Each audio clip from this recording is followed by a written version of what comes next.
More sunshine, dry conditions out there on this Wednesday. Again, a nice change of pace considering the unsettled weather much of the month of July. But one thing you probably could already feel that heat building back in, and it is going to be feeling like late July into the late week and beyond for that matter. The concern, heat index values 100 degrees plus during the afternoon. We've already seen that in a few locations today, and that's going to be the case over the next few. So you'll definitely want to slow it down during the hottest part of the day.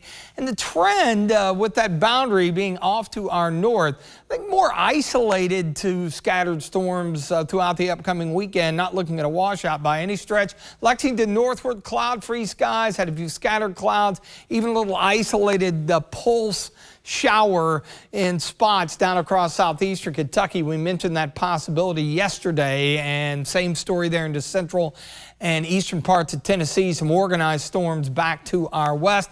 Checking out downtown Mount Sterling in front of the Montgomery County Courthouse, 88, so it is definitely warm there. That is the case across the board. Looking at Jackson County near McKee, a lot of sunshine there.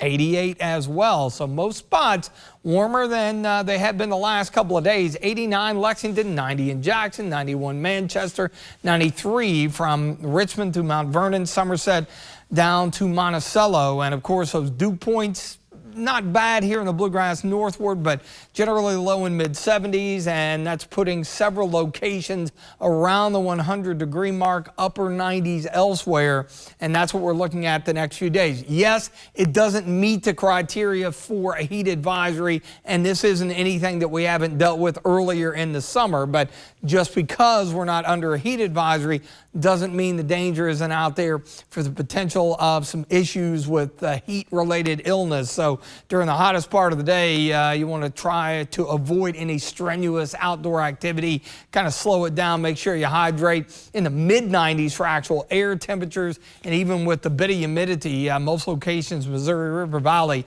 above 100 for the heat index. The return flow, that's going to begin to pick up a little bit. Winds will be out of the southwest tomorrow at 5 to 10. So the combination of additional sunshine and the humidity, that's going to push us again above the 100-degree mark at times. You'll notice tomorrow morning on the muggy side and not as pleasant. We're in the mid-60s this morning, low 70s tomorrow morning, low 90s again. You see a few specks of green. Yeah, we can't rule out maybe a pop-up here and there, nothing overly organized. And we are headed back into the very humid air.